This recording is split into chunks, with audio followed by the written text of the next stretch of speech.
السلام علیکم ورحمۃ اللہ۔ اعوذ باللہ من الشیطان الرجیم، بسم اللہ الرحمن الرحیم، الحمد للہ رب العالمین، وصلی اللہ علی محمد واہل بیتہ الاطیبین الاطہرین۔ بسم اللہ الرحمن الرحیم، اللہم کل ولیک الحجۃ ابن الحسن صلواتک علیہ وعلی آبائہ فی هذه الساعة وفی کل ساعة ولیا وحافظا وقائدا وناصرا ودلیلا وعینا حتی تسکنہ ارضک طوعا وتمتعہ فیہا طویلا۔ اللہم صلی علی محمد وعجل فرجہ۔ آج جو ہماری گفتگو ہے اس کا موضوع ہے زندگی کے حقوق۔ ایک اہم موضوع ہے، زوجہ اور شوہر کے درمیان کہ دونوں کو معلوم ہو کہ دونوں کا ایک دوسرے کے اوپر حق کیا ہے۔ دیکھیے، جو لفظ حق ہے یہ آپ کو اسلامی کتابوں میں بہت سی جگہ کے اوپر ملے گا، یہاں تک کہ امام سجاد علیہ السلام آپ کا ایک رسالہ ہے، اور رسالہ بھی بہت ہی معتبر ہے۔ اس رسالے کا نام ہے رسالہ حقوق۔ حقوق جمع ہے حق کی۔ اس میں حضرت نے آ کے حقوق کو بیان کیا ہے کہ مثال کے طور پر تقریباً 54 یا 55 چیزوں کا حق اس میں حضرت نے بیان کیا ہے۔ والدین کا حق، زوجہ کا شوہر پر، شوہر کا زوجہ کے اوپر، حتیٰ یہاں تک کہ حضرت نے بیان کیا ہے کہ درخت کا تمہارے اوپر کیا حق ہے، زمین کا تمہارے اوپر کیا حق ہے۔ تو بڑی تفصیل سے اس میں حضرت نے بیان کیا ہے، پھر علماء نے اس کی شرح بھی کی ہے۔ حقوق جو ہوتے ہیں پہلی تقسیم میں آگے دو طرح کے ہوتے ہیں۔ ایک حق ہوتا ہے جسے کہا جاتا ہے قانونی حق۔ ہوتا ہے یہاں پہ قانون سے مراد جو ہے وہ شرعی ہے، یعنی شریعت نے آ کے کسی انسان کو یہ حق دیا ہے۔ مثال کے طور پر اکثر فقہا کے نزدیک اگر ایک لڑکی کو شادی کرنا ہے تو اس نے اس کے ولی کو آ کے یہ حق دیا ہے کہ اس کا ولی اجازت دے۔ اگر ولی اجازت نہیں دے گا تو وہ نکاح صحیح نہیں ہے۔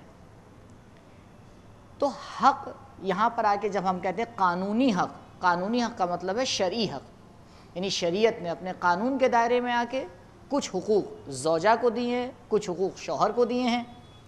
اگر وہ ان حقوق کی رعایت نہیں کر رہے ہیں، البتہ اگر اسلامی مملکت ہے تو جا کے جو ہے وہ عدالت میں شکایت کر سکتے ہیں۔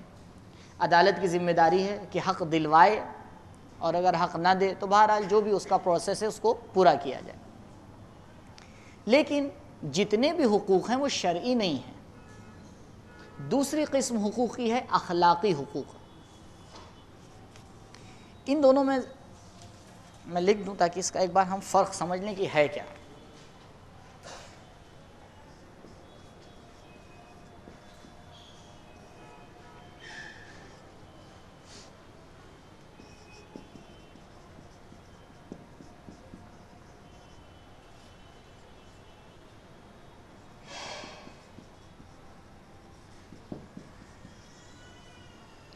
دیکھیے، دونوں کا فرق سمجھیے۔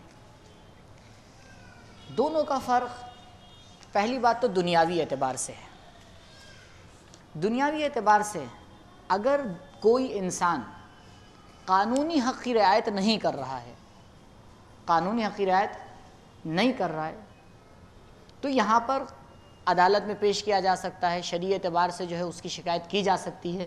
البتہ سب وہاں پہ جہاں پہ حکومت اسلامی ہو یا واقعاً اسلام کی پابندی کی جا رہی ہو، یا نہیں اگر کوئی دوسری بھی حکومت ہے تو وہاں پر بھی اس طرح کے حقوق ہوتے ہیں۔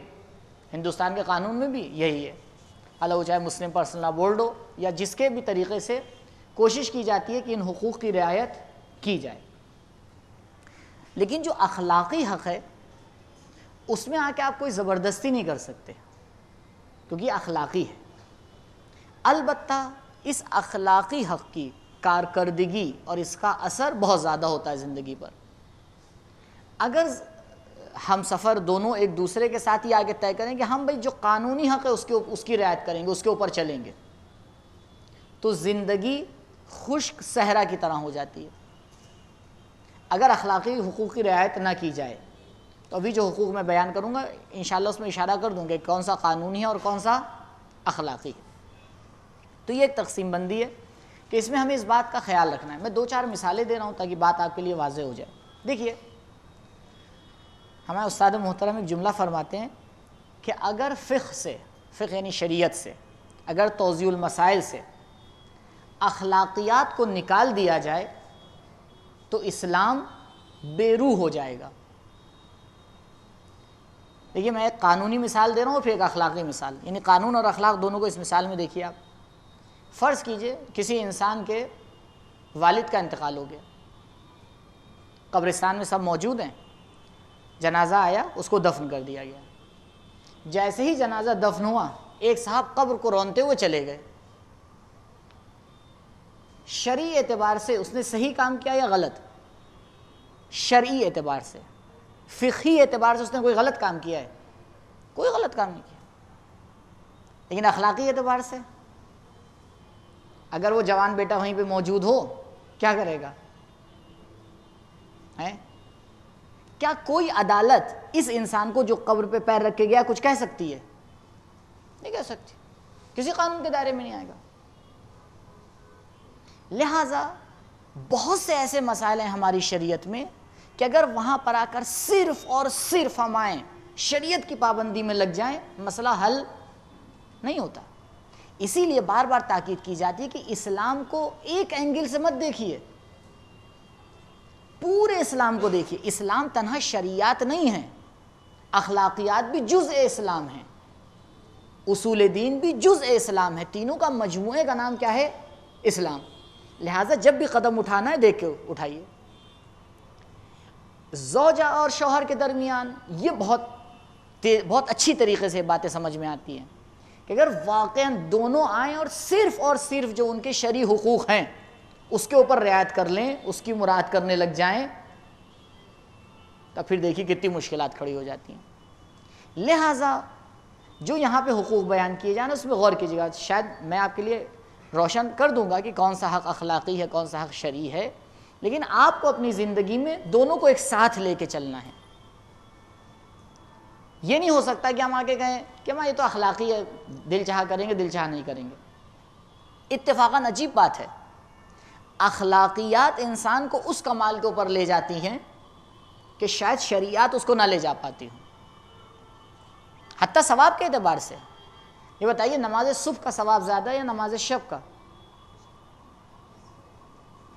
مقام محمود کا وعدہ نماز صبح پہ کیا گیا یا نماز شب پہ ہے؟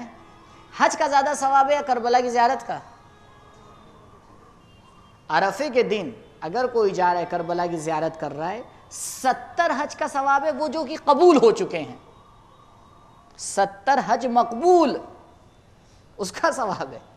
اب انسان جو پورا خرچہ کر کے حج پہ جاتا ہے یہ بھی نہیں پتا ہوتا کہ حج قبول ہوا یا قبول نہیں ہوا۔ البتہ یہاں سے کچھ لوگ جو ہے غلط فائدہ اٹھا لیتے ہیں، تو ٹھیک ہے حج پہ نہیں جائیں گے، کربلا جائیں گے، لیکن یہ اس وقت ثواب ہے کہ جب آپ واجبات کو انجام دے دیں۔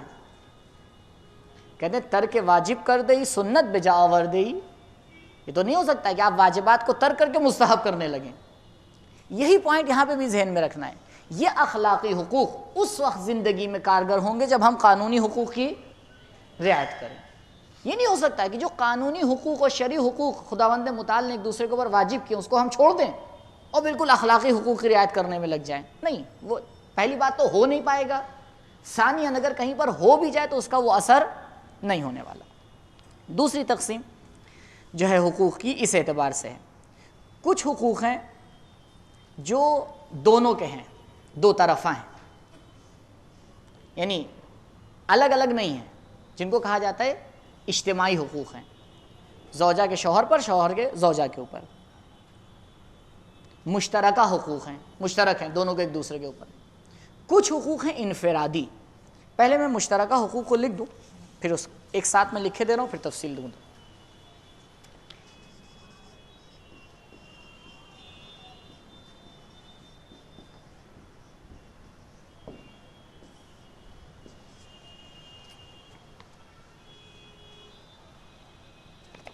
سب سے پہلا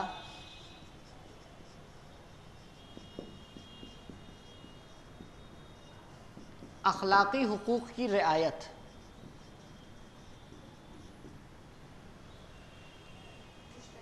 جی جی مشترکہ حقوق میں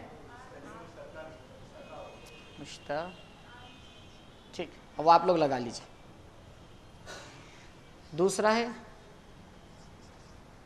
ایک دوسرے کی عزت اور احترام. سورہ مبارک بقرہ آیت نمبر 187. 5 ہے، میں پانچوں لکھ دوں پھر وضاحت کر دوں گا.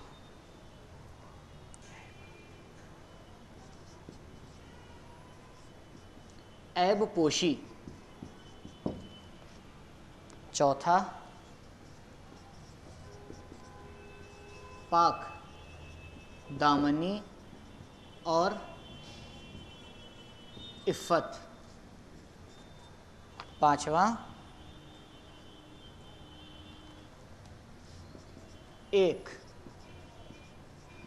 دوسرے کے لیے سنورنا. یہ 5 مشترکہ حقوق ہیں. سب سے پہلا حق ہے اخلاقی حقوق کی رعایت. یہ ایک عجیب حق ہے، یعنی اس سے کوئی پیچھے نہیں ہٹ سکتا، کوئی آگے یہ نہیں کہہ سکتا کیونکہ یہ اخلاقی حق لہٰذا ہم رعایت نہیں کریں گے. نہیں، یہ ذمہ داری ہے. سورہ مبارک بقرہ کی آیت نمبر 187 187 یہ دوسرے والے کے لیے ہے. ایک دوسرے کی عزت اور احترام. اور یہ جو اس کے بعد والا ہے عیب پوشی. غور کیجیے کہ قرآن کبھی کبھی ایک لفظ آ کے استعمال کرتا ہے اور اس ایک لفظ سے کتنی باتیں روشن ہو جاتی ہیں. آیت ہے ہن لباس لکم وانتم لباس لہن. اگر صرف اسی ایک آیت کو دونوں اپنے لیے نامہ بنا لیں اور عمل کی زندگی میں آ کے اسی ایک آیت کے اوپر غور کر لیں، شاید زندگی کی 90% مشکلات سالو ہو جاتی ہیں. کیا کہہ رہا ہے قرآن؟ قرآن کہہ رہا ہے ہننا، یعنی تمہاری بیویاں لباس ہیں تمہارے لیے، وَأَنْتُمْ اور اسی طرح سے تم لباس ہو ان کے لیے. لباس کی کیا خصوصیت ہوتی ہے؟ لباس کی خصوصیت یہ ہوتی ہے کہ لباس کی وجہ سے انسان کی عزت ہوتی ہے، انسان کے عیب چھپے رہتے ہیں، انسان کا وقار باقی رہتا ہے. یہ تمام چیزیں کس کی وجہ سے؟ لباس کی وجہ سے. پروردگار کہہ رہا ہے کہ زن اور شوہر، زوجہ اور شوہر دونوں ایک دوسرے کے لیے لباس ہیں. اس کا مطلب یہ نہیں ہے کہ دونوں ایک دوسرے کے عیوب کو ادھر سے ادھر بیان کر سکتے ہیں، دونوں کوئی ایسا کام کر سکتے ہیں کہ یا جو انسان کو، یعنی دیکھیے مناسب لباس کیا ہوتا ہے؟ اگر گرمیوں میں انسان صحیح لباس پہن رہا ہے، مناسب لباس پہن رہا ہے، سردیوں میں مناسب لباس پہن رہا ہے، تو لباس اس کو جاڑے اور گرمی سے بچا لیتا ہے، محافظت کرتا ہے اس کی. تو اگر لباس ہے تو ذمہ داری کہ ایک دوسرے کی کیا کرنا ہے؟ محافظت کرنا ہے. یہ ایک آیت ہے سورہ بقرہ کی، لیکن کتنے مسائل کو اسی ایک آیت نے آ کے ہمارے لیے سالو کر دیا ہے کہ کس اینگل سے ہمیں ایک دوسرے کو دیکھنا ہے، کس اینگل سے دیکھنا ہے. لہٰذا جو عیب پوشی ہے، پاک دامنی اور عفت اور ایک دوسرے کے لیے سنورنا، یہ تمام چیزیں تقریباً اسی ایک آیت سے علماء کے استفادہ کرتے ہیں. ایک اور آیت ہے، اس کا بھی ایڈریس لکھ لیجیے. سورہ مبارک نور آیت نمبر 30 اور 31. اس آیت کو کافی لمبی آیتیں ہیں دونوں، 30 اور 31، تقریباً آدھا پیج ہے. ایک بار جا کے اس کا مطالعہ کیجیے گا، اس پہ غور کیجیے گا کہ آیت کیا کہہ رہی ہے.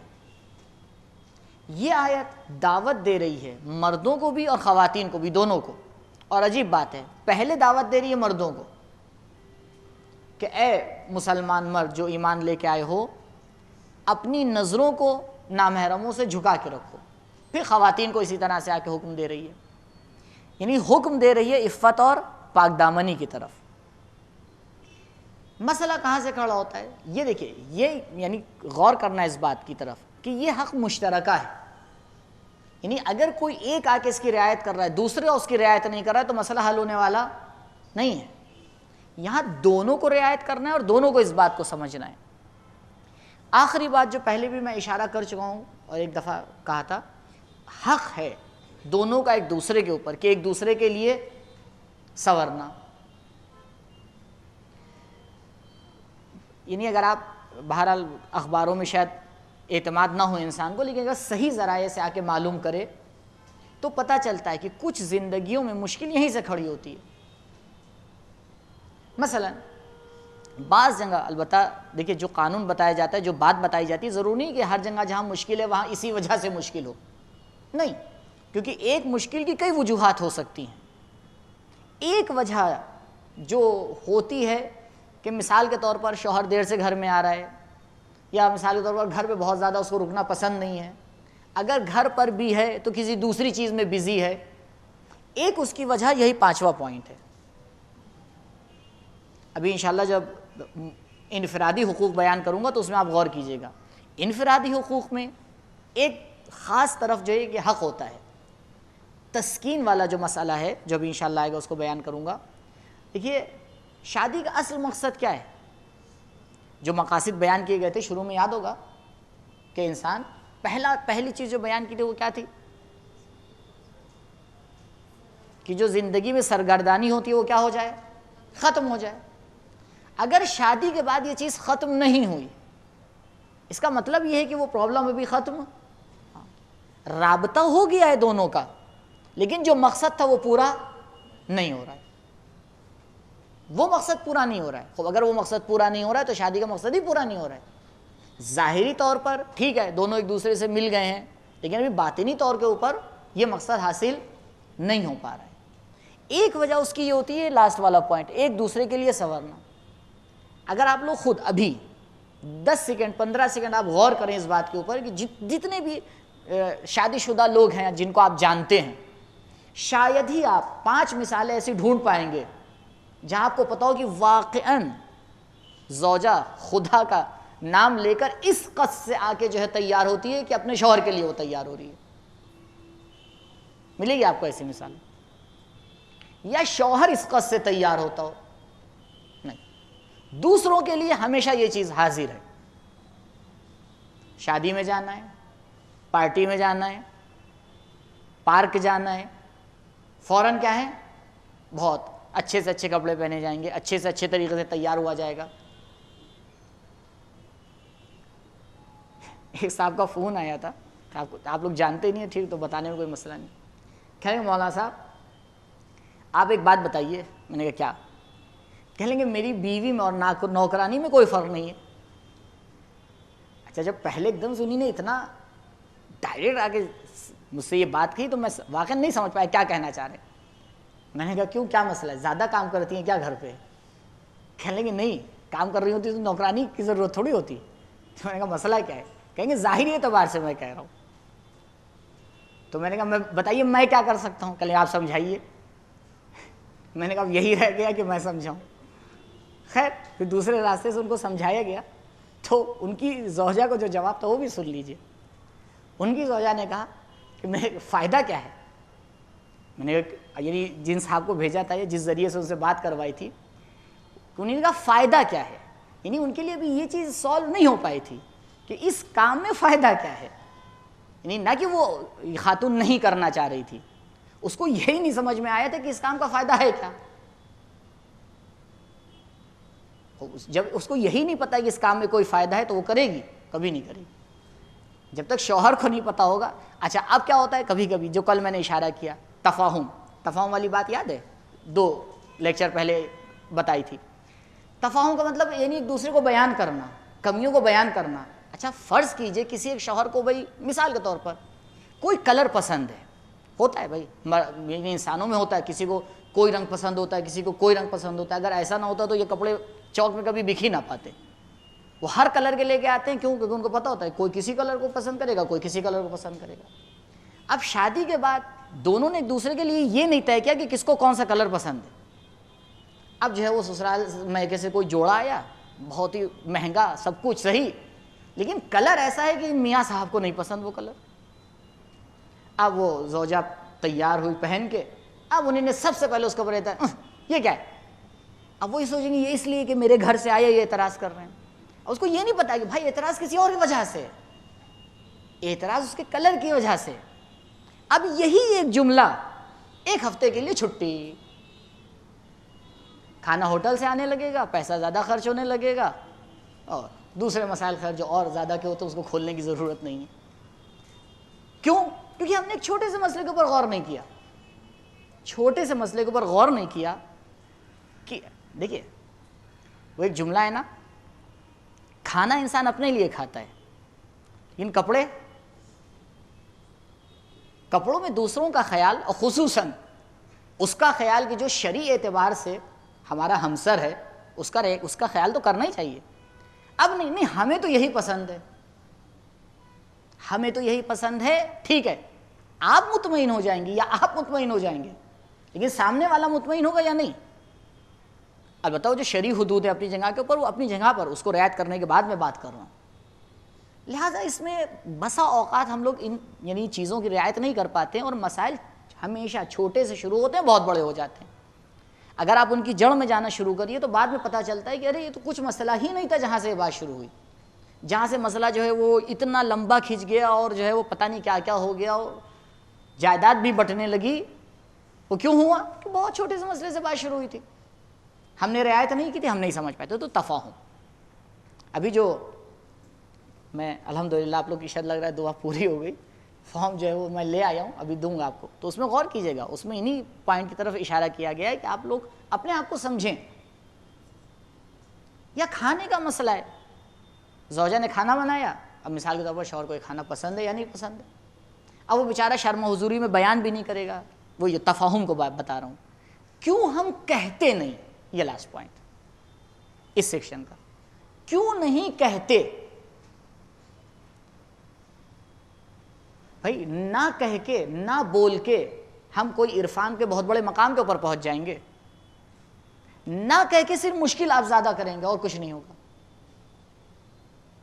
بہت سے لوگ یعنی واقعاً یعنی شادی کے ابتدائی کے یہ مسائل ضرور ہوتے ہیں, میاں بیوی آپس میں بات کرنے میں شرماتے ہیں. اب جسے تجربہ ہوگا وہ خود سمجھتا ہوگا, ٹھیک ہے. واقعاً یعنی اگر آپ ان سے یہ کہیے کہ بھیا 10 منٹ اکیلے بیٹھ کے بات چیت کر لو, کچھ سمجھ لو, نہیں ہو پائے گا. 10 منٹ میں سے 11 منٹ جو ہے وہ چپی میں گزر جائیں گے. ہاں وہ سب کے سامنے بیٹھے تو بات چیت ہو جائے گی, لیکن کچھ مسائل ایسے ہیں جو سب کے سامنے بات ہو ہی نہیں سکتی. اور عجیب بات ہے, جب آپس میں بات کرنا شروع کریں گے تو کچھ دیر کے بعد جوالا مکھی پھٹنے لگتا ہے. کیوں؟ کیونکہ صبر, حوصلہ, سمجھداری, ایک دوسرے کی بات کو پورا سننا, یہ سب بہت سی چیزیں ہیں کہ جو صرف ازدواجی زندگی میں نہیں, عام زندگی میں اس کی ضرورت ہے. کچھ ایسی باتیں ہیں کہ جو چاہے آپ شادی شدہ ہو نہ ہو, اکیلا انسان ہے, اس کے لیے بھی ضرورت, ہر ایک کے ساتھ, جس کے ساتھ بھی وہ تعامل کر رہا ہے, جس کے ساتھ بھی رہ رہا ہے, چاہے آفس میں جا رہا ہو چاہے کہیں بھی جا رہا ہو, ایک دوسرے کی بات سننا یہ ایک بہت بڑا مسئلہ ہوتا ہے. یہ اسی میں آتا ہے عزت اور احترام میں, ایک دوسرے کی عزت اور احترام. معمولاً ایسا ہوتا ہے کہ اگر شوہر کچھ کہتا ہے تو بیوی پوری بات سنتی ہے, لیکن جب ادھر سے ہوتا ہے, زوجہ کوئی بات کہتی ہے تو شوہر آدھی سنتا ہے آدھی نہیں سنتا ہے. اب صبح جا رہے ہیں, مثال کے طور پر اس نے لسٹ گنا دی, واپس آئیے گا یہ لیتے آئیے گا, ہاں, جوتے باندھ رہے ہیں, اتنی دیر منی نے ہاں کر دیا, چلے گئے. اب جب بازار پہنچے تو اب سوچ رہے ہیں کیا کہا تھا, اچھا یہ کہا. اب ہمت بھی نہیں پڑ رہی ہے کہ وہ فون کر کے پوچھ لیں, کیوں؟ کیونکہ ابھی ادھر سے ایک جملہ جب کہہ رہی تھی تب نہیں سنا تھا, تو کیوں آدمی ایسا جملہ سنے گا, تو وہ فون ہی نہیں کرے گا, تو وہ اپنے حساب سے خرید کے لے کے آ جائے گا, اور ایک جو مین چیز تھی وہ مس ہو گئی. لیجئے کافی ہے اتنا, جو کشتی کا رنگ بننے کے لیے اتنا کافی. تو بھائی اگر آپ 2 منٹ, اچھا لیٹ ہو رہے ہیں, ارے تو بھائی دیر سے اٹھے کیوں جو لیٹ ہو رہے ہیں. اب بھاگا دوڑی میں جو ہے وہ آفس کی تیاری ہو رہی ہے, اسی میں اب اس کو بھی پتا ہے کہ بھیا اگر یہ ہاتھ سے میرے نکل گئے تو پھر کچھ نہیں آنے والا ہے. اب وہ بھی جو ہے وہ پکڑنے کے چکر میں کہ بھائی کسی طرح سے ان کو سمجھا دیں. اس کے بہت سے راستے ہیں, آپ لکھ کے ایک کاغذ پہ تیار رکھیے, کہنے کی ضرورت نہ پڑے، جاتے وقت جیب میں رکھ دیجئے کہ یہ ہے آج کا، ڈیٹ بھی ڈال دیجئے تاکہ بعد میں جو ہے وہ کوئی چیٹنگ نہ ہو، کہہ رہے یہ تو بہت پرانا کاغذ ہے، یہ نیا کاغذ ہے، نہیں ڈیٹ ڈال دیجئے، یہ آج کی ڈیٹ کا کاغذ ہے میاں صاحب، یہ آج آپ کو لے کے آنا تھا۔ زندگی کے مسائل آپس میں سمجھداری سے حل ہو جاتے ہیں۔ اب کبھی کبھی کیا ہوتا ہے، ابھی دیکھیے ایک غلطی، واٹس ایپ آپ نے کر دیا، میسج کر دیا، وہ مطمئن میسج پہ تو اتنا اطمینان ہوتا ہے، اللہ پہ کبھی کبھی نہیں ہوتا۔ اب وہ بیچارہ شوہر بزی پھنسا ہوا، فرض یہ کیجیے اس نے دیکھ بھی لیا، آپ کے پاس ٹک مارک آ گیا، ہاں شوہر نے دیکھ لیا، خوش، دیکھ کے بھول گیا، وہ دیکھ لیا تو بھول گیا، خالی ہاتھ چلا آیا واپس۔ اب میں کیا کروں، میں خود جا کے لے آؤں؟ اب کیا ضرورت ہے یہ جملے استعمال کرنے کی؟ کیا مثال کے طور پر ہم غلطی نہیں کرتے، دوسرا بھی غلطی کرتا ہے۔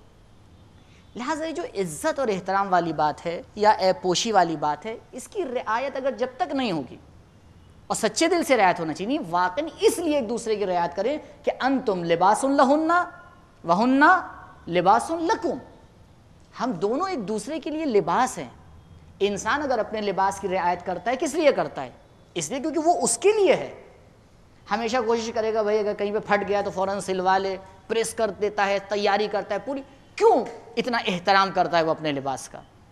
کیونکہ اس کو پتہ ہے کہ یہ چیز میرے لیے زینت ہے۔ تو اسی طرح ایک دوسرے کا احترام کرنا ضروری ہے، کیونکہ ایک دوسرے کے لیے کیا ہے؟ زینت ہے۔ تو یہ وہ حقوق جو مشترکہ ہیں اور دونوں کے ایک دوسرے کے اوپر واجب ہیں۔ انفرادی حقوق میں مرد پر حقوق زیادہ ہیں، خواتین پر کم ہیں، لیکن خواتین پہ کم ہیں لیکن جو ہے وہ سخت ہے۔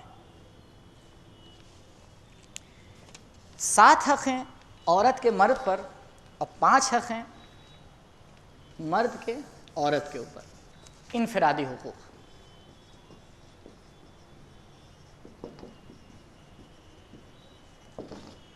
انفرادی یعنی ایک کا دوسرے کے اوپر، یعنی ایک طرف سے ہے۔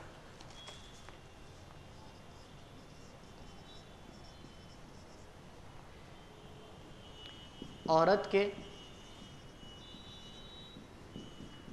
مرد، عورت کے حقوق مرد پر کیا کیا ہے، یعنی کون سے ایسے کام ہیں جو مردوں کو کرنا ہے خواتین کے لیے، حالانکہ کچھ اخلاقی ہیں، کچھ شرعی اور قانونی ہیں۔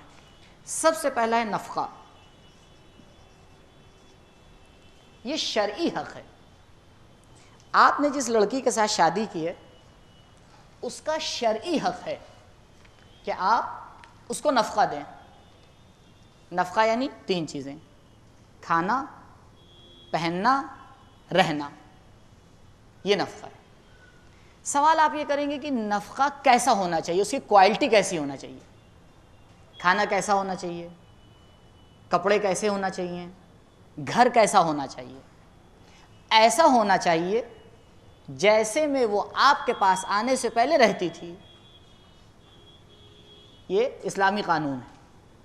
آپ کہیں نہیں ہے میرے پاس، میرا ہاتھ تو خالی ہے، تو کس نے کہا تھا جائیے محل میں شادی کریے؟ اس ٹائم نہیں سوچا تھا۔ آپس میں سمجھوتا ہو جائے وہ الگ بات ہے، بہت اچھی بات ہے کہ بہرحال یہاں پہ سمجھوتا ہی کرنا پڑتا ہے، کیونکہ ہمیشہ حالات ایک طرح سے نہیں رہتے۔ البتہ شرعی اعتبار سے اگر دیکھیں تو شرعی اعتبار سے ہی ہے، شرعی اعتبار سے مرد کے اوپر واجب ہے کہ خاتون کے حقوق کو پورا کرے۔ مثال کے طور پر یہ لڑکی اپنے گھر میں شادی سے پہلے 2000 روپے کا جوڑا پہنتی تھی، ٹھیک ہے، آپ کی ذمہ داری ہے کہ آپ جو اس کا جوڑا بنا اتنے کا ہو۔ اب وہ خود نہ تیار ہو، اس کو پتہ ہے کہ بھائی میرا شوہر نہیں کر سکتا، وہ کہتی ٹھیک ہے تھوڑا سستا لے لیتے ہیں، وہ اپنی مرضی سے تیار ہو، ٹھیک ہے بہت اچھی بات ہے، کوئی پرابلم نہیں۔ لیکن جو حق ہے وہ یہ ہے، وہ اپنے گھر میں ایسا کھانا کھاتی تھی، آپ کے اوپر ذمہ داری ہے ایسا ہی کھانا کھلائیے۔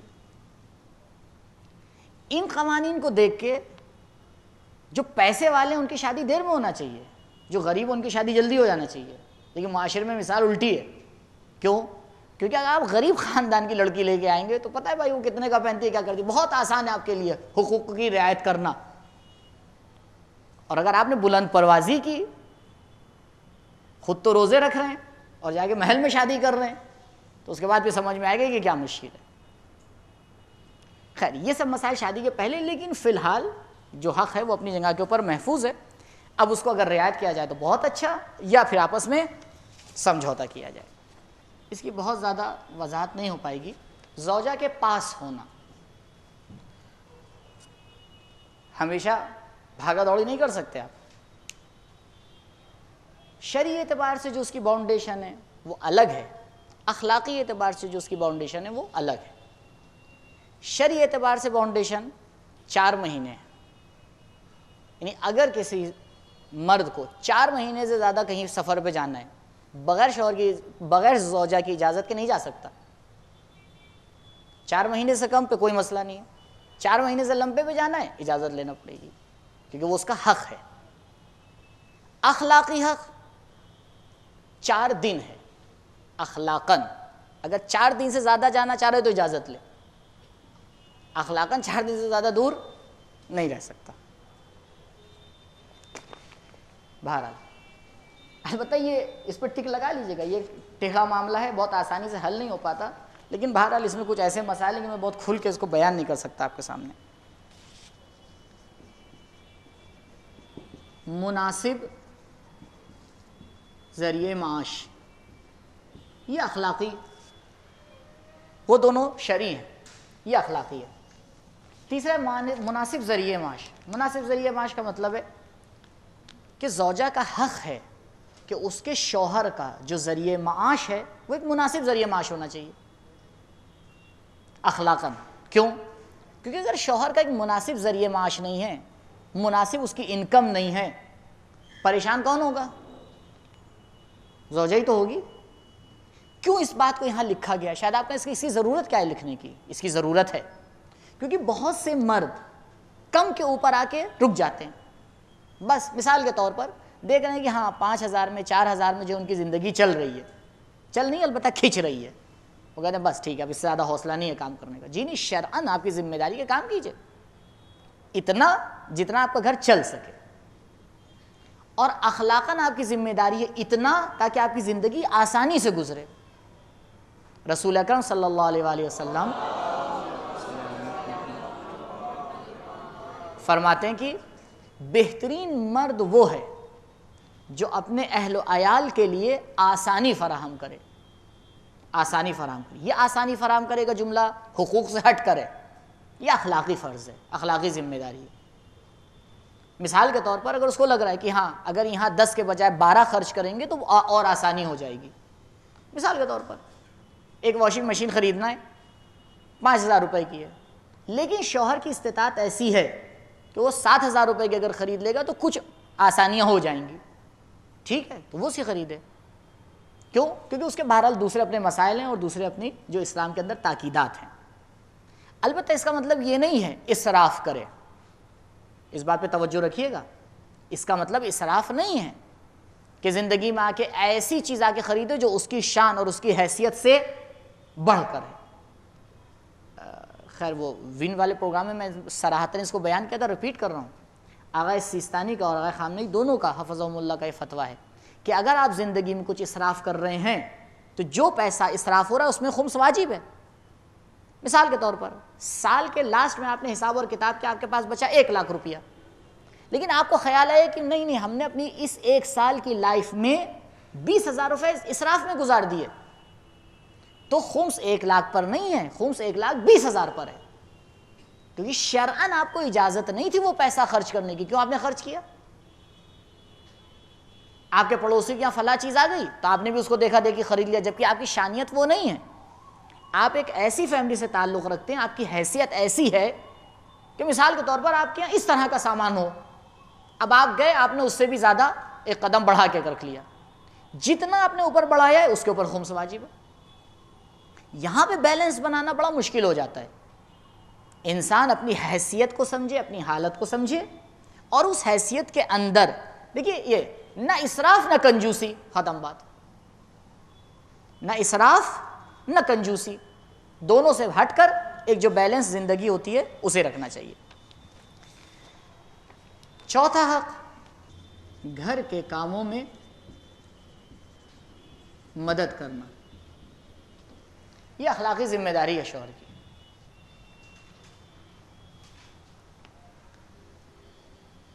5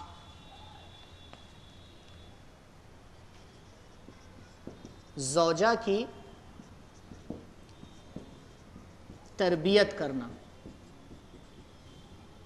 اس پہ ایک 5 منٹ رکنا پڑے گا. اس آیت کو دیکھیے گا, قو انفسکم واہلیکم نارا. ایڈریس بھی میرے ذہن میں نہیں ہے, اگر کسی کو یاد ہو تو بتائیے, میں خود دیکھ لوں گا, پھر بتا دوں گا. قو انفسکم واہلیکم نارا. جب یہ آیت نازل ہوئی کہ بچاؤ اپنے آپ کو, انفسکم اپنے آپ کو, واہلیکم اور اپنے اہل خانہ کو آتش جہنم سے, تو کسی نے آ کے پیغمبر سے کہا یا رسول اللہ ہم اپنے آپ کو نہیں بچا پا رہے ہیں, اب آپ نے ایک ذمہ داری اور بڑھا دی کہ اپنے گھر والوں کو بھی بچاؤ. تو رسول نے کہا بچانے سے مراد یہاں پر یہ ہے کہ جو تمہیں معلوم ہے ان کو بتاؤ, ان کو امر کرو, ان کو نہیں کرو اور ان کو روکو. مرد کے برخلاف خاتون کی 2 بار تربیت ہوتی ہے, لڑکوں کی 1 بار ہوتی ہے, ایک ہی بار میں جو کچھ سکھا دیا, نہیں سیکھا تو نہیں سیکھا, کاڑی چلتی رہتی ہے. لیکن پروردگار نے خاتون کو اس طرح سے خلق کیا ہے کہ اس کی 2 مرحلے میں تربیت ہوتی ہے. ایک بار اس کی تربیت ہوتی ہے اپنے گھر میں, دوسری بار اس کی تربیت ہوتی ہے شادی کے بعد. اب مشکل ہمارے سماج میں یہ ہے کہ جو مربی ہے, مربی یعنی تربیت کرنے والا یعنی شوہر, وہ خود ہی بیچارہ بھی بچہ ہے, تو وہ کیا تربیت کرے گا؟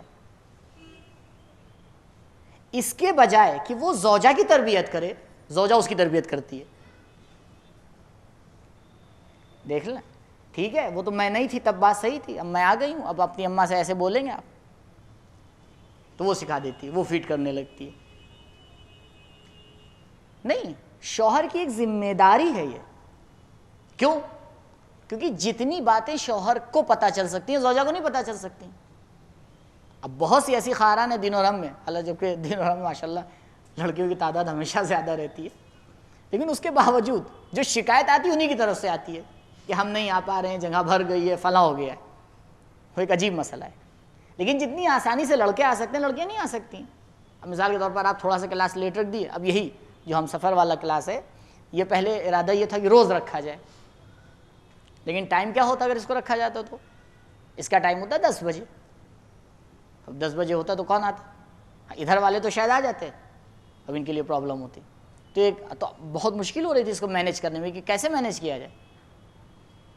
پڑھانے والا 1, پڑھنے والے 1000, تو کرے تو کیا کرے, وہ 1 انار 100 بیمار والی ہو جاتی ہے. تو بھی سوچا کہ بھائی سینئر کلاس کے لیے کسی دوسرے ٹیچر کا انتظام کیا جائے, تو وہاں مشکل پڑ گئی, وہاں پہ کوئی نہیں مل پا رہا تھا. تو آپ لوگ یہ نہ سمجھا کریے بس بہت آسانی سے ہی کلاسز ہو جاتے ہیں, اور نہیں, اس کے لیے کتنے پاپڑ بیلنا پڑتے ہیں. ہماری ٹیم کو شاید کچھ لوگوں کو اندازہ ہوا ہے جو اس سال نئے جڑے ہیں, جب آتے ہیں وہ والنٹیئر بنتے ہیں اور کام کاج میں آ کے اترتے ہیں تب ان کو اندازہ ہوتا ہے. پھر کچھ دن کے بعد وہ آ کے کہتے ہیں نہیں ہم جا رہے ہیں, تو پھر ان کو روکنا پڑتا ہے کہ بھائی چلے جائیں گے تو کام کیسے ہوگا. لہٰذا میں نے سینئر کلاس میں بھی تاکید کی تھی اور اس میں بھی تاکید کر رہا ہوں کہ اپنی دعاؤں میں ہمیشہ ان کو یاد رکھا کریے, کیونکہ وہ بہت سی قربانی دیتے ہیں. آپ لوگ 8 بجے آئیں گے, 7:15 بجے آئیں گے, وہ 7:30 بجے, 7:45 بجے آئیں گے. آپ چلے جائیں گے, وہ یہاں رہیں گے, پیچھے کے جتنے کام ہیں انہیں کرنا ہے, آپ کو آنا ہے کلاس میں شرکت کرنا ہے, چلے جانا ہے, آپ کو کوئی خبر ہی نہیں. لیکن ذرا سی مشکل ہو جائے گی آپ لوگ ان کے اوپر چڑھائی کر دیتے ہیں, یہ کیوں ہوا. پتہ یہ تو خیر ایک الگ ٹائپ کا کلاس ہے, جو ہمارے جونیئر اور سینئر کلاس ہے وہاں یہ سب دیکھنے کو ملتا ہے. ایک مثال کے طور پر اٹینڈنس غلط لگ گئی کسی کی, تو پھر دیکھیے واویل, بھائی 250 اسٹوڈنٹ کی اس کو اٹینڈنس لگانا ہے, اگر ایک مس ہو گئی, آگے پیچھے ہو گئی, تو بہرحال تو اتنی آسانی سے کام نہیں ہو پاتا, ہی نہیں, مینیج کرنا بہت مشکل ہوتا ہے. تب اس کے لیے کیا کیا گیا, تو خواتین کے لیے مشکل ہے, نہیں ہو پاتا کام, لیکن مرد کے لیے آسانی ہے. مرد متعدد لیکچر میں جا کے شریک ہو سکتا ہے, باتوں کو معلوم کر سکتا ہے, تو اس کی ذمہ داری ہوتی ہے کہ جو اس نے حاصل کیا وہ زوجہ کو بتائے اور باقاعدہ اس کی تربیت کا انتظام کرے. دیکھے, غور کرے کہ بھائی یہ لڑکی ہمارے گھر میں آ رہی ہے کیونکہ وہ اس کے پاس آتی ہے.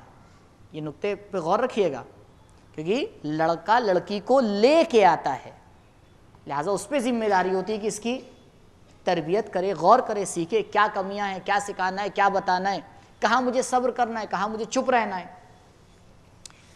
آخری پوائنٹ, تعلیم کا انتظام کرنا.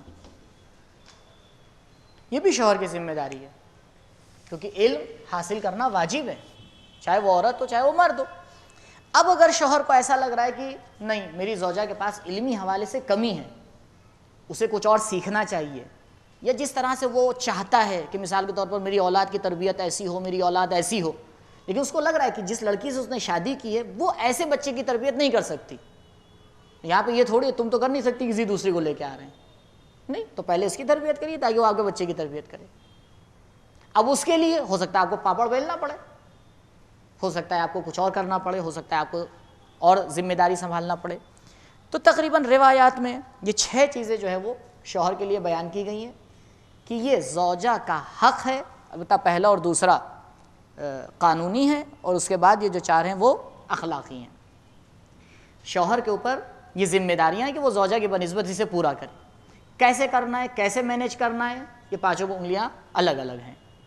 اپنی زندگی کے اعتبار سے، اپنی صلاحیت کے اعتبار سے، اپنی ذہنیت کے اعتبار سے، خصوصاً زوجہ کی ذہنیت کے اعتبار سے دیکھ کے سنبھال کے دھیرے دھیرے اس کو آگے بڑھنا ہے. یہاں پر ایک بات کے اوپر غور کریے، اگر کہیں مشکل میں پھنسیے تو آپشن استخارہ نہیں ہے، آپشن مشورہ ہے. مشورہ پہلی اسٹیج میں آپس میں ہے. خود بیٹھ کے ایک دوسرے کو مشورہ دیجئے، خود بیٹھ کے ایک دوسرے کو مشورہ دیجئے کہ بھئی مثال کے طور پر مجھے فلاں کورس کرنا ہے. اب فلاں کورس کرنا ہے تو بتائیے کیسے کر سکتی ہوں، کیونکہ میں اگر اس ٹائم پر جاؤں گی تو آپ کی جاب کے اوپر مشکل ہو جائے گی. اب یہ مثال کے طور پر یہ بہت سیدھی سی بات، دور کیوں جائیں ہم سفر کے لحاظ. اب مثال کے طور پر شوہر کی نائٹ جاب ہے، نہیں جا سکتا. اب وہ زوجہ نے کہا کہ بھئی فلاں جگہ کلاس ہو رہا ہے، مجھے جانا ہے، بتائیے میں کیا کروں. تو اگر اس کے لیے کوئی ایسا راستہ فراہم وہ کر سکتا ہے، کوئی ایسا انتظام کر سکتا ہے، کرے. جو مواقع اس کے لیے فراہم کر سکتا ہے کرے، کہ جس کے ذریعے اس کی تربیت بھی ہو اور تعلیمی حوالے سے بھی وہ پیچھے نہ رہے اور سیکھے. دوسرا حصہ ہے مرد کے حقوق بیوی کے اوپر. پہلا حق، اس کو بی کر دیجئے. پہلا حق،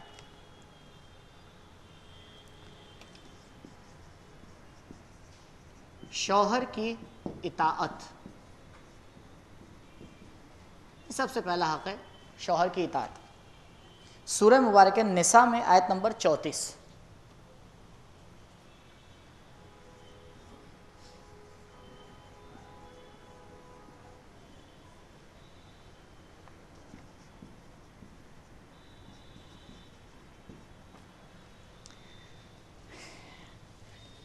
آپ نے سنا ہوگا کہ بیوی شوہر کی اجازت کے بغیر گھر سے باہر نہیں جا سکتی. یہ نہیں جا سکتی کہ باؤنڈیشن کہاں تک ہے؟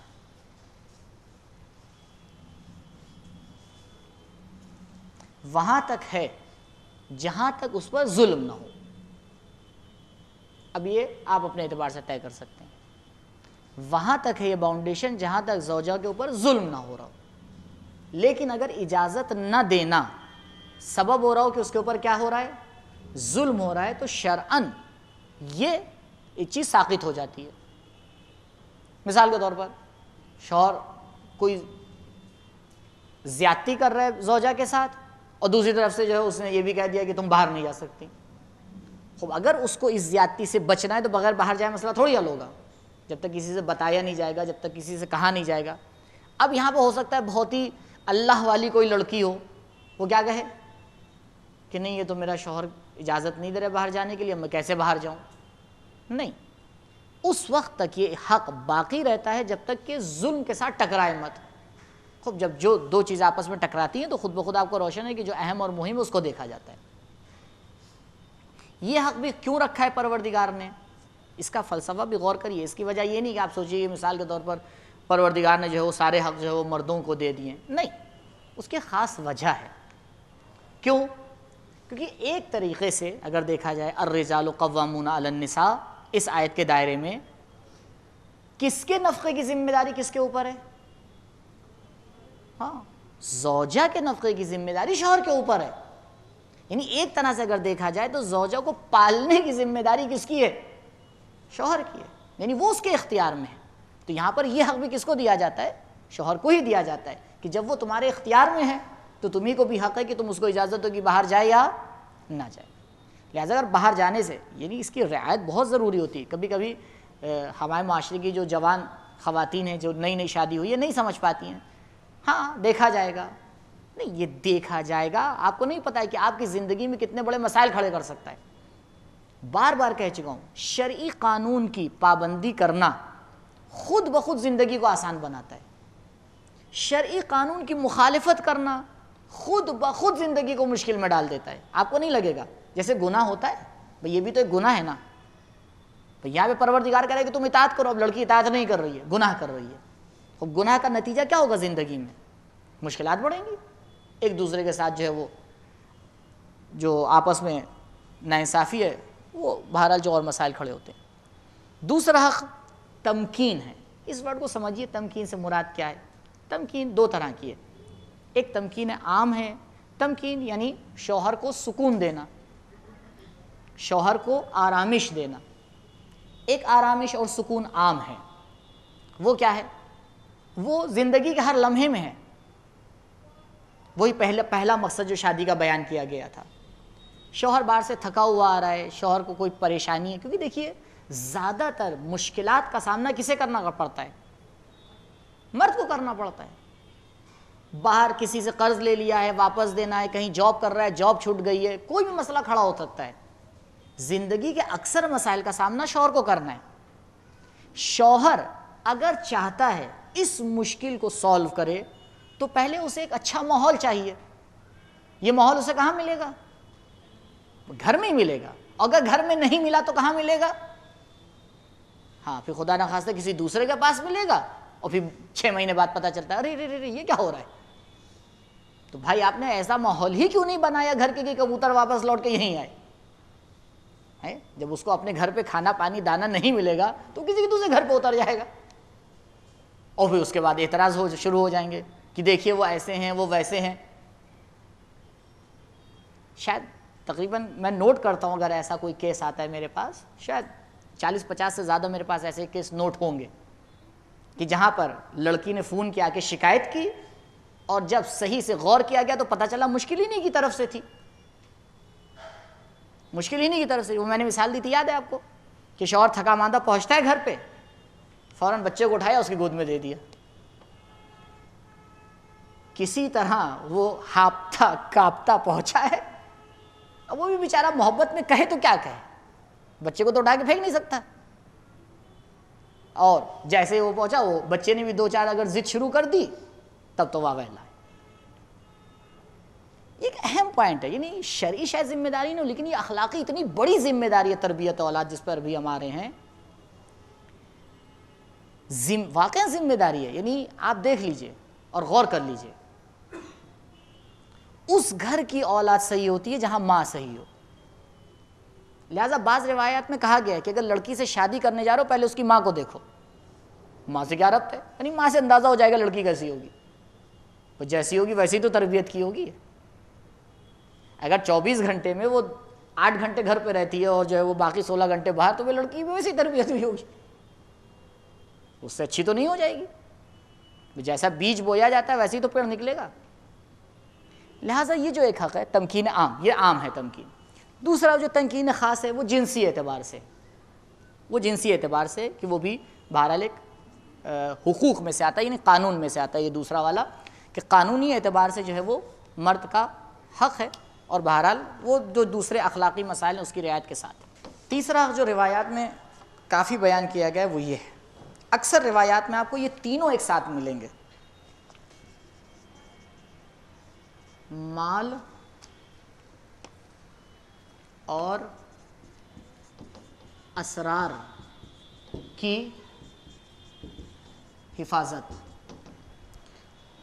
سورہ مبارکہ نساء میں وہی جو آیت بتائی تھی، آیت نمبر 34، اس میں اس کی طرف بھی اشارہ کیا گیا ہے.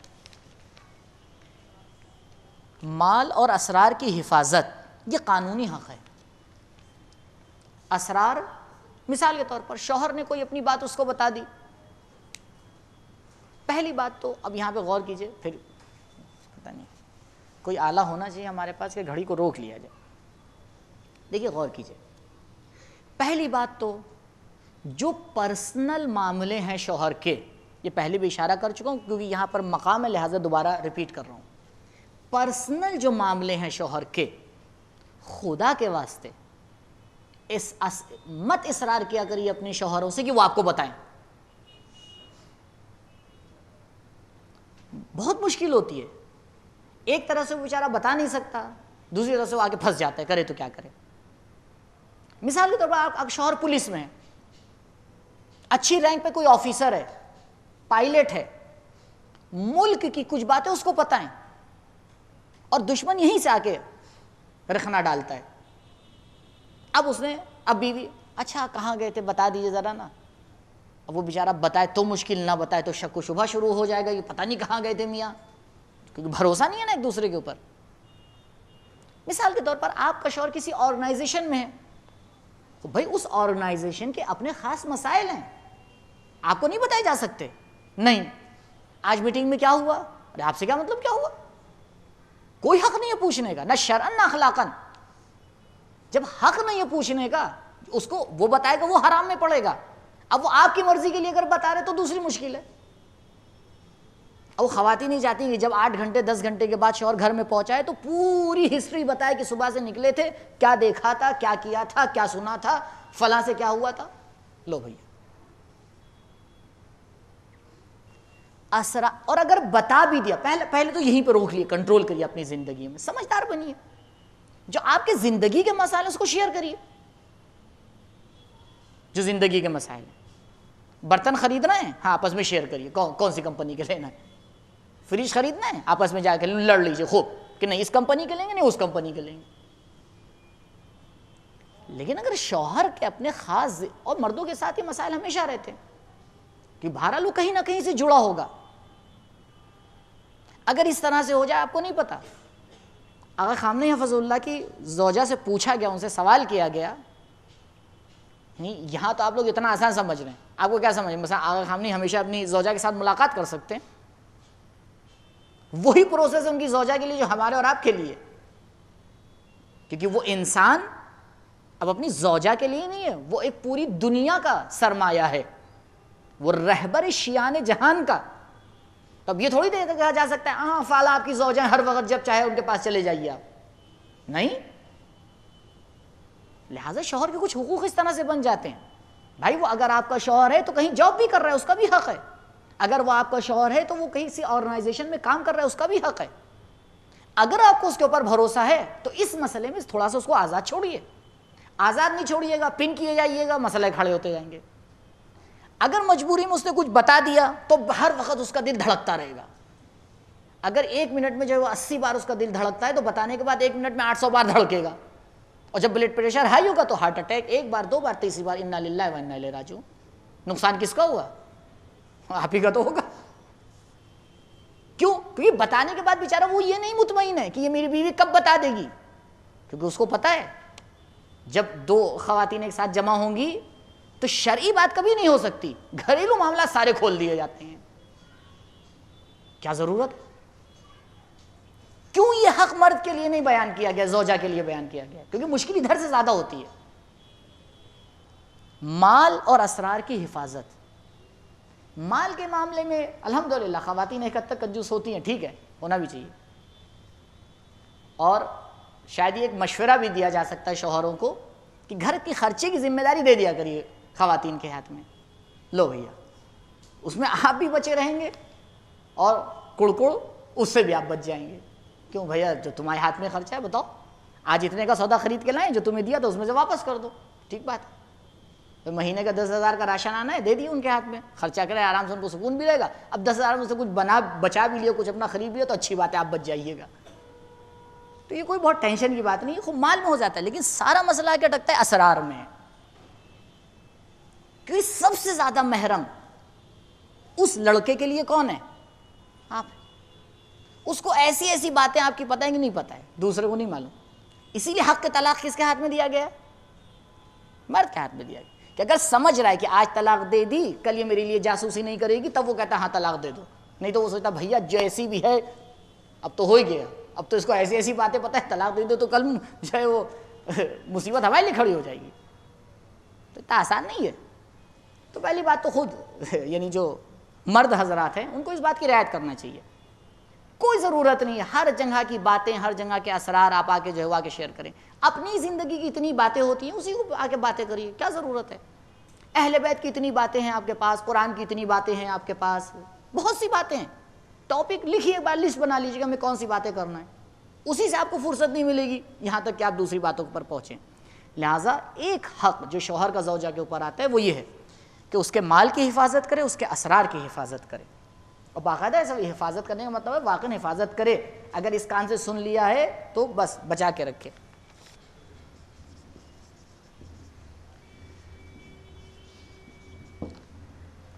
چوتھا اخلاقی حق، خانے داری. خانے داری دیکھیے اس طرف بھی لکھا تھا میں نے اس کو. خانے داری یعنی گھر کی دیکھ بھال، گھر کی رکھوالی. گرچہ اس میں شوہر کو مدد کرنا ہے، ادھر لکھا تھا یاد، گھر کے کاموں میں زوجہ کی مدد کرنا. اخلاقاً ذمہ داری خاتون کی ہے.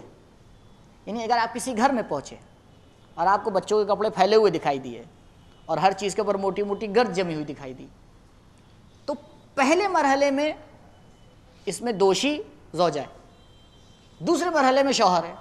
ہو سکتا ہے اس نے اس کو اتنی فرصت نہ دی ہو، اتنی اس کی مدد نہ کی ہو، لیکن پہلے مرحلے میں دوشی کون ہے؟ ہاں، زوجہ کو ٹھہرایا جائے گا، کیونکہ اس کی ذمہ داری اخلاقاً یہ کہ وہ یہ کام کرے. البتہ جتنا شوہر مدد کرے گا، جتنا اس کو سکون سے رکھے گا، اتنا اچھا وہ یہ کام کر سکتی ہے. پانچویں اور آخری ذمہ داری، اولاد کی تربیت.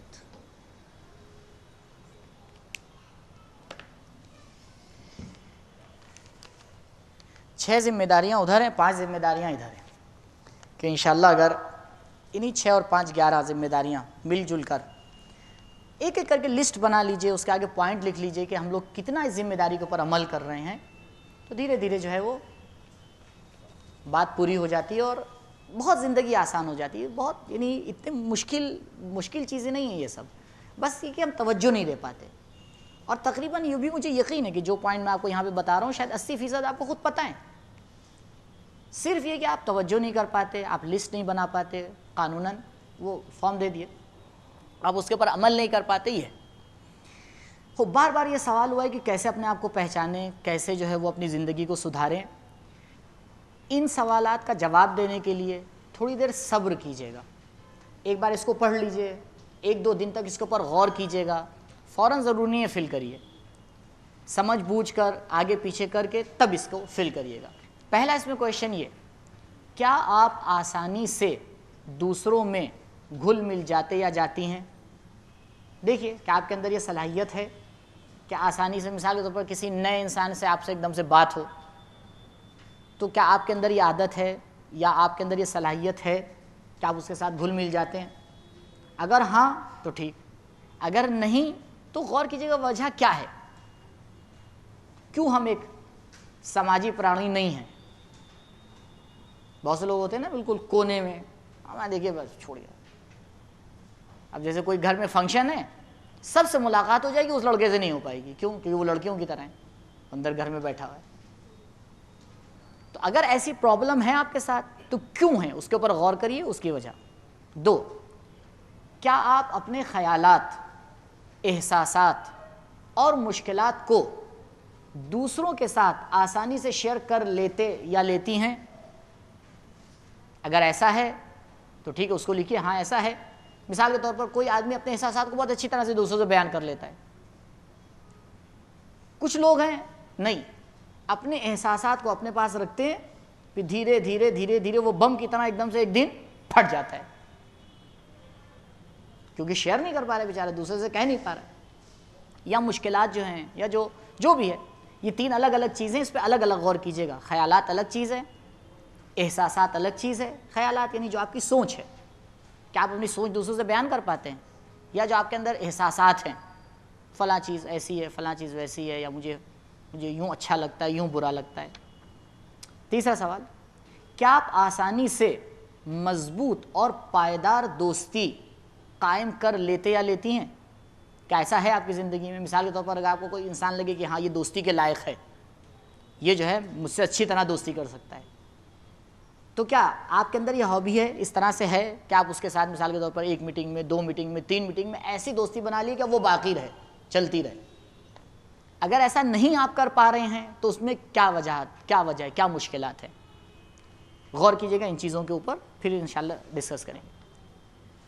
اپنی شخصیت کے پازیٹیو اور نیگیٹو پوائنٹس کو بیان کیجئے۔ آپ کو کیا لگتا ہے آپ کی شخصیت میں نیگیٹو پوائنٹس کیا ہیں، پازیٹیو پوائنٹس کیا ہیں، اس کو بیان کیجئے۔ ہو سکتا ہے کہ وہ پوائنٹ جو آپ کی زندگی میں آپ کو لگ رہا ہو کہ پازیٹیو ہے، وہ حقیقت میں کیا ہو، یا اسی طرح الٹا ہو۔ نیکسٹ پیج کا پہلا سوال سب سے مشکل سوال ہے۔ اپنی زندگی کو 6 لائن میں بیان کریے، اپنی شخصیت کو۔ دیکھیے غور کیجئے گا، یہ 6 لائن کی قید اس لیے لگائے گی کیونکہ اس کے پیچھے کچھ فارمولے ہیں۔ یہ ہر جو سوال یہاں پہ آپ کو دیا گیا ہے اس کے پیچھے پورے لمبے فارمولے ہیں، اس میں سے خلاصہ کر کے سوال بنایا گیا ہے۔ 6 لائن میں ہی بیان کرنا ہے، نہ زیادہ نہ کم۔ یعنی دیکھیے اس میں 6 لائنیں ہی دی ہوں گی، 2 4 6 لائنیں دی ہیں، یہ پوری 6 لائنیں بھرنا ہے آپ کو، ایک نارمل فونٹ میں بیان کیجئے۔ دیکھیے آپ بیان کر پاتے ہیں اپنی شخصیت کو یا نہیں، آپ ہیں کیا، کون سی چیز ہے؟ سخت کام ہے، غور کیجئے گا، دیکھیے کیا بیان کر پاتے ہیں۔ اس کے بعد آپ کن چیزوں کو شدت سے پسند کرتے ہیں، غور کیجئے گا اس پہ قید شدت کے نیچے لائن کھینچ لیں۔ ہمیں یہ نہیں چاہیے آپ سے یہاں پہ، اب بتائیے آپ ہی کے پاس رہے گا، مجھے اس کا کام نہیں ہے، لیکن تھوڑا سا اس کے اوپر اور مباحثہ کریں گے۔ آپ کن چیزوں کو شدت سے پسند کرتے ہیں کافی نہیں، کچھ چیزیں ہوتی ہیں واقعاً انسان شدت سے پسند کرتا ہے، کچھ کھانے ہیں مثال کے طور پر، کچھ خواتین کو یا کچھ لڑکوں کو بہت پسند ہوتے ہیں شدت سے، اگر وہ کھانا سامنے آ جائے تو پھر وہ کسی طرح سے شرعی طور پہ گھما لیتے ہیں، ہم حلال ہے ٹھیک ہے دیکھا جائے گا، وہ کیا ہوتا ہے، وہ جو ٹھیلے ویلے میں بکتا نہیں ہے پانی وانی کے بتاشے، ابھی تک زبان تک پہنچا نہیں ہے، نام بھی کم وقت نہیں یاد رہتا۔ اب بھائی ہو سکتا ہے کسی کو بہت پسند ہو، شدت سے پسند ہے تو لکھ دیجئے، کوئی مسئلہ نہیں ہے، یہ کھانا مجھے پسند ہے، لکھ دیجئے۔ اب کچھ لوگوں کو آئس کریم بہت پسند ہوتی، کس کمپنی کی بنی ہے، کہاں سے بن کے آ رہی ہے، کیا اس سے ہمیں کیا لینا دینا، ہم نے تو مسلمان سے خریدی ہے، وہ مسلمان بھی عبداللہ لا کے دے دو، وہ بیچارہ بھی کہے گا اچھا ٹھیک ہے میرا یہی نام ہے، تو یہ کیا نام تھا اس کا، کیا تھا، کیا شخصیت ہے، کچھ خیر۔ اسی کے اپوزٹ دوسرا سوال، آپ کن چیزوں سے شدت سے نفرت کرتے ہیں، شدت سے واقعاً آپ کو برا لگتا ہے، مثال کو کچھ لوگوں کو سامنے والے کا کس کے ہنسنا بہت لوگوں کو برا لگتا ہے، یہ کون سا طریقہ ہے ہنسنے کا، شدت سے برا لگتا ہے، نہیں پسند۔ کسی لوگوں کو مثال کے طور پر کسی کی کوئی حرکت مجھے یہ بری لگتی ہے، خیر۔ اس کے بعد اپنے پازیٹیو اور نگیٹو فیلنگز کو بیان کیجئے۔ ٹھیک ہے، یہاں پہ فیلنگ کو بیان کرنا نہ عادت کو، جو بھی آپ کے اندر لگ رہا ہے کہ آپ کو یہ پازیٹیو فیلنگ ہے آپ کے اندر یا نگیٹو ہے، آپ اپنے اعتبار سے لکھیے، پھر وہ حقیقت میں پازیٹیو ہے یا نہیں ہے، نگیٹو ہے یا نہیں ہے، اس کو دیکھا جائے گا۔ فیلنگ کی اسپیلنگ شاید کچھ غلط تھی نیچے، اس کو صحیح کر دیا ہے۔ ایسی پازیٹیو عادت جو آپ اپنے ہمسفر میں دیکھنا چاہتے ہیں، کہ غور کیجئے، یہ نہ لکھ دیجئے گا میرا شوہر ایسا ہے، ہاں آسمان سے اترا ہوا فرشتہ ہے کہ انشاءاللہ ہے، یا مثال کے طور پر شوہر یہ لکھ دے کہ ہاں میری زوجہ ایسی ہیں، بس ابھی پروردگار نے حور بنا کے خلق کیا ہے، کہ انشاءاللہ ہے ایسی، اس سے کام نہیں ہے۔ اپنی نجی زندگی سے ہٹ کے لکھیے، واقعاً شادی سے پہلے آپ نے کیا سوچا تھا، ہاں کہ وہ فرشتہ جس سے میری شادی ہونے جا رہی ہے یا وہ حور جس سے میرا رابطہ ہونے جا رہا ہے اسے کیسا ہونا چاہیے۔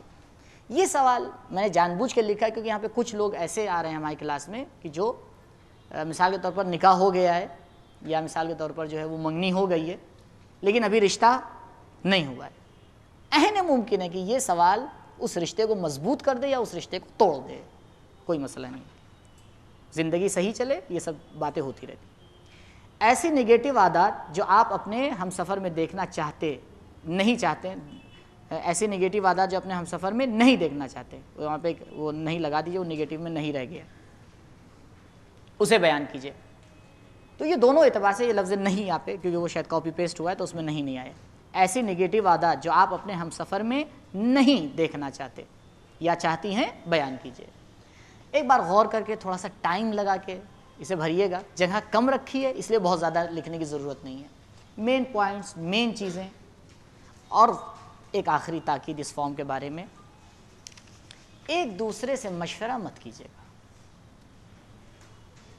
اگر کیجیے گا تو کامیاب نہیں ہوئیے گا، یعنی اس فارم کا کوئی فائدہ نہیں رہے گا، فائدہ تبھی ہے جب آپ اکیلے بھریے، اور جاسوسی بھی مت کیجیے گا، کیونکہ خصوصاً وہ لاسٹ والا جو سوال ہے اس میں جاسوسی ہوگی کہ میرے میاں نے کیا لکھا ہے، میاں کہیں گے میری بیوی نے کیا لکھا ہے ذرا دیکھیں تو، نہیں جی۔ اسی لیے آج بیان کیا گیا ہے کہ اسرار کی حفاظت کرنا، اسرار کی حفاظت کریے، جو دونوں ایک دوسرے کے پرسنل معاملے ہیں ان کو ان تک محدود رہنے دیجیے، اگر دخالت کیجیے گا تو بہرحال ہو سکتا ہے مشکلات کھڑی ہوں۔ صلوات پڑھیے بر محمد و آل محمد۔ اللہم ادخل علی اہل القبور السرور، اللہم اغن کل فقیر، اللہم اشبع کل جائع، اللہم اکس کل عریان، اللہم اقض دین کل مدین، اللہم فرج عن کل مکروب، اللہم رد کل غریب، اللہم فک کل اسیر، اللہم اصلح کل فاسد من امور المسلمین، اللہم اشف کل مریض، اللہم سد فقرنا بغناک، اللہم غیر سوء حالنا بحسن حالک، اللہم اقض عنا الدین واغننا من الفقر انکا علی کل شیء قدیر، اللہم عجل لولیک الفرج واجعلنا من اعوانہ وانصارہ وشیعتہ ومحبیہ بفضلک وکرمک ورحمتک یا ارحم الراحمین۔ اللہم صلی علی محمد و آل محمد۔